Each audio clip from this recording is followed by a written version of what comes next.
Salut, c'est Mochi. J'ai une petite boutique en ligne, même deux, une sur Etsy et une sur Bicartel, donc qui vend des illustrations, des accessoires mignons autour donc de la papeterie et des bijoux. Je voulais faire le bilan 2023 parce que c'était une année un peu compliquée et j'espère cette année 2024 sera plus organisée et que je vais surtout faire plus de shop update et travailler plus. À savoir que je suis à temps complet dans la restauration rapide, donc c'est pas du tout mon activité principale, malheureusement, j'aimerais beaucoup, mais j'en suis très très loin et donc cette année, en 2023, l'année dernière du coup, c'était une année où j'ai eu un accident qui a fait que j'ai eu quand même plusieurs semaines d'arrêt maladie. Et quand je fais le bilan de cette année, je peux voir que j'ai quand même beaucoup plus travaillé pendant mon arrêt maladie. Et après, j'ai eu pas mal de rééducation. Et les mois qui ont suivi, donc mon accident c'était en février. Donc en mars à avril, j'ai beaucoup eu plus de temps pour travailler sur mes dessins. Et par contre, quand j'ai repris le travail, c'est vrai que j'ai un peu consacré mon temps à la remise en forme et j'ai fait beaucoup de rééducation et beaucoup de sport et je suis encore en train de faire beaucoup de sport. Du coup, c'est vrai que c'était plus vraiment ma priorité, c'était quand même la santé.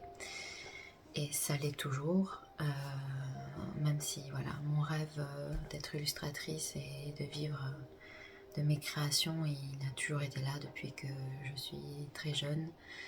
Et je laisse pas tomber, même si ça va prendre beaucoup de temps.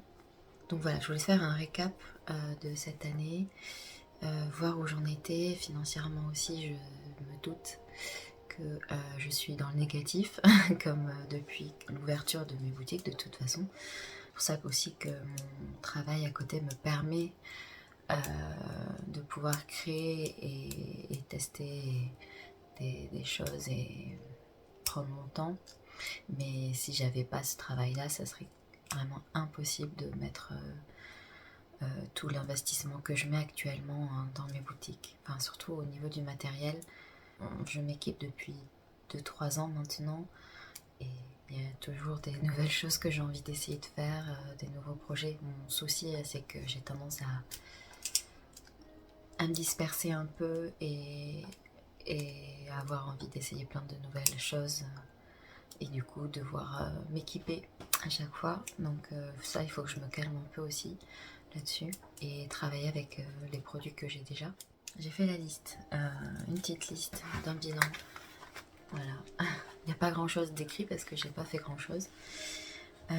Déjà le nombre de commandes que j'ai eues cette année. Même si j'ai très peu de commandes, elles sont très, très appréciées et très précieuses. Donc sur Bicartel, j'ai eu 5 commandes. Sur Etsy, j'en ai eu 3. Donc là, on compte à l'année. Donc sur Bicartel, c'est un système un peu comme Shopify, mais c'est un peu plus simplifié et c'est moins cher. Il y a quand même un abonnement minimum par mois. En gros, il y a 3 formules. Une formule gratuite où il y a simplement des pages mais sans vente. La formule à 10$, donc 100$ par mois, c'est jusqu'à 50 articles en vente, donc, ou 50 fiches produits. Et je crois que c'est 20$ ou c'est illimité. Je crois que la première année où j'étais dessus, donc j'ai ouvert en 2021 je crois, j'avais mis illimité, je suis très vite passée à 50 fiches produits, ça suffit largement. Donc sur Bicartel, je suis en positif à 2€ près. Donc j'ai fait plus 2€, tout simplement parce que voilà, 10$ par mois, c'est sur 5 commandes, ça commence à faire beaucoup. Sachant que j'ai jamais fermé et je ferme pas, c'est un peu peut-être stupide de ma part. Mais bon, faudrait peut-être que je ferme entre mes shop updates enfin l'année prochaine, du coup cette année, si j'arrive à m'organiser et vraiment programmer des périodes, on en parlera plus tard, mais je vais essayer de programmer des périodes de création et donc des périodes où j'update le shop. Et du coup fermer pendant peut-être quelques mois le shop. Voilà, bon c'est 10 $, c'est 10 €, un peu moins de 10 € par mois d'économiser. Sur Etsy, donc beaucoup de personnes, sûrement à raison, se plaignent d'Etsy. Et j'ai ouvert en mars, j'ai fait 3 ventes du coup. Je tâtonne encore, il y a beaucoup de frais, c'est vrai, mais je suis quand même plus, j'ai quand même plus de positifs sur Etsy en ayant seulement 3 commandes. Donc, mes prix sont un peu plus élevés que sur Big Cartel parce qu'il y a tellement de taxes que j'ai prévu une marge un petit peu plus élevée. Et là, je suis à plus 40 €. Voilà. Sachant que moi, pourquoi j'ai ouvert Etsy, parce que je voulais voir si je pouvais toucher une clientèle internationale. Et bon, sur les 3 commandes, j'ai eu 2 commandes, une je sais plus, aux Pays-Bas ou en Suède, je sais plus, faudrait que je regarde, et une aux États-Unis. Du coup, forcément, les frais d'envoi sont plus chers et il faut prendre tout ça en compte, mais moi, ça me fait plaisir de me dire que voilà, je peux toucher une autre clientèle internationale, je trouve ça trop cool. Donc à savoir, sur Etsy, vous payez chaque fiche produit une certaine somme. Il y a peut-être la somme de base, puis il y a un renouvellement tous les 3 mois, je crois. Donc vous payez ça. Vous payez à chaque fois des frais, des taxes sur les ventes. Et donc des taxes sur le marketing si jamais vous avez laissé activer et que comme moi voilà vous voulez tenter, moi j'ai laissé. Donc voilà, ça c'est financièrement je m'en sors à peine sur les ventes, mais si on prend en compte tous mes achats de matériel, alors bien sûr je suis en total négatif et ça je le savais bien sûr. Que ce soit l'encre, le papier à stickers, mais pas que. J'ai acheté des papiers illustration, oui un petit peu cette année, mais un peu moins. J'ai surtout acheté des papiers stickers parce que j'ai testé des waterproof. J'ai acheté des films aussi pour les filmer, pour les laminer. J'ai acheté des feuilles de magnets. J'ai acheté quoi? J'ai acheté des accessoires pour la silhouette. Donc des nouveaux tapis, j'ai changé ma lame aussi parce qu'elle avait des soucis, des cutters, les timbres, des pochettes d'envoi, des enveloppes. Donc voilà, tout ça, si on cumule, je suis à facilement 500 voire plus parce que je pense que j'oublie plein de choses, donc il faut compter plusieurs centaines d'euros sur l'année et ça c'est sûr. Et donc voilà, si on fait le bilan, je suis clairement pas dans le positif du tout. Mais je le savais. Et voilà, ça, mon travail me permet de pouvoir financer ça pour l'instant. Et c'est bien pour ça que je suis un peu coincée aussi dans ce système où si je quitte mon job, clairement, même pour un mi-temps, je sais pas si financièrement j'arriverai à pouvoir investir et pouvoir créer tout ce que j'ai envie de créer. Donc pour l'instant, voilà, je suis dans le cercle vicieux d'avoir un temps plein, mais qui me permet financièrement de m'en sortir. Et sinon, je pourrais pas du tout faire tout ce que je fais, même si je fais très peu. Donc voilà, maintenant, j'ai fait aussi le point sur les réseaux sociaux, la communication, qui est très mauvaise. Des posts Instagram, j'en ai fait 10. Et à savoir qu'ils sont tous en gros quasiment pendant mes semaines d'arrêt maladie, donc de février à mars-avril. Et en juin, j'ai vu mon dernier post date de juin. Voilà, j'ai rien fait depuis cet été, enfin l'été dernier, on est en janvier. TikTok 23 vidéos, je pensais pas autant, mais pareil, elles sont toutes quasiment mars-avril et j'ai arrêté en juin. Donc voilà, c'est pas bien. Et YouTube, pareil, j'ai fait 3 vidéos, dont 3 vlogs jusqu'en mai. Le dernier étant le vlog d'avril, mais je l'ai posté en mai. À savoir que j'avais fait un vlog, il est toujours là, je ne l'ai jamais publié et c'était un vlog récapitulatif de l'été. Je l'étais prêt en septembre et je ne l'ai jamais publié. Pourquoi? Je sais pas trop. Je pense que je vais le mettre hein, en même temps quasiment que cette vidéo. Je vais tout mettre parce que c'est dommage. Mais je pense qu'il y a une part de moi qui a un peu honte de mes vidéos. Et du coup, j'ai procrastiné, je l'ai laissé de côté. Et le montage est fait, il manque juste à faire la vignette. Voilà.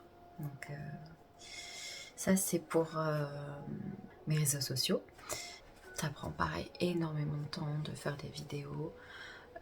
Alors peut-être que je suis très lente aussi, hein, mais le montage, j'aime bien ça, hein, c'est vraiment pas une corvée, mais ça peut me prendre plusieurs heures quoi. Surtout sur YouTube, mais même une vidéo TikTok, si je fais un peu de montage ou quoi, ça peut me prendre facilement 1 heure, voire plus, en comptant le tournage et le montage.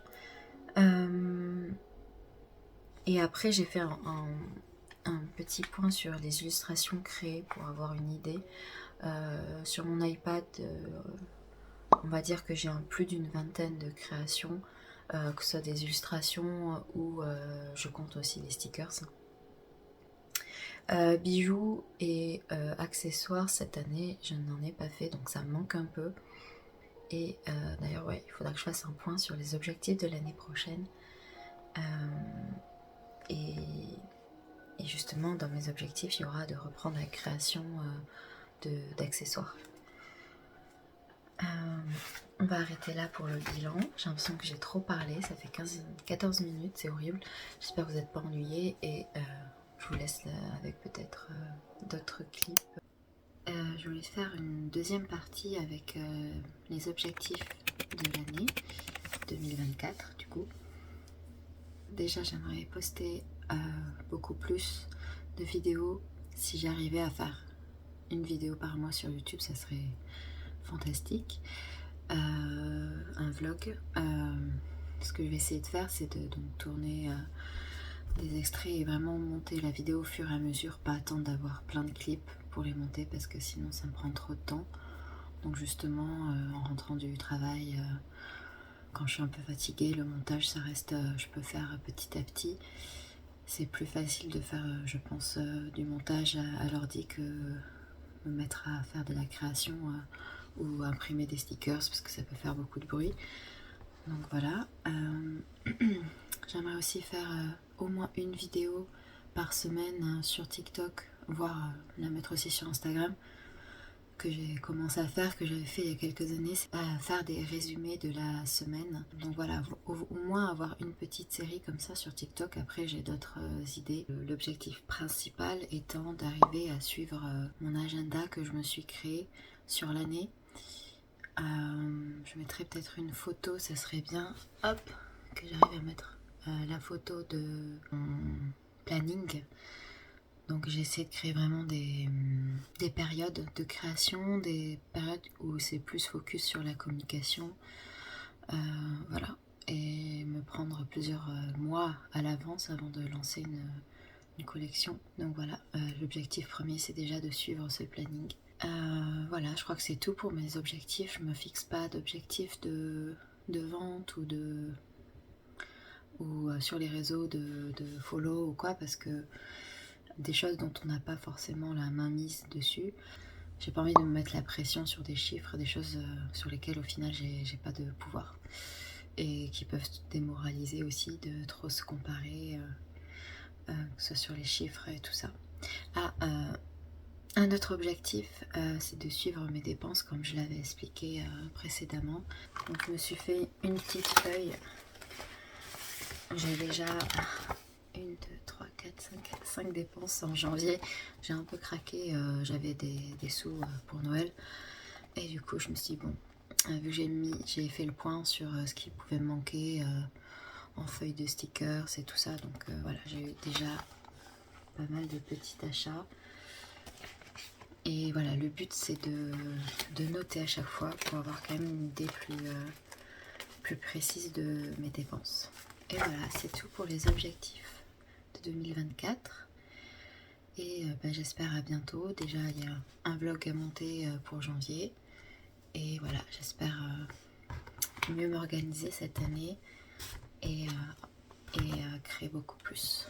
Voilà, je vous dis à bientôt. Ciao!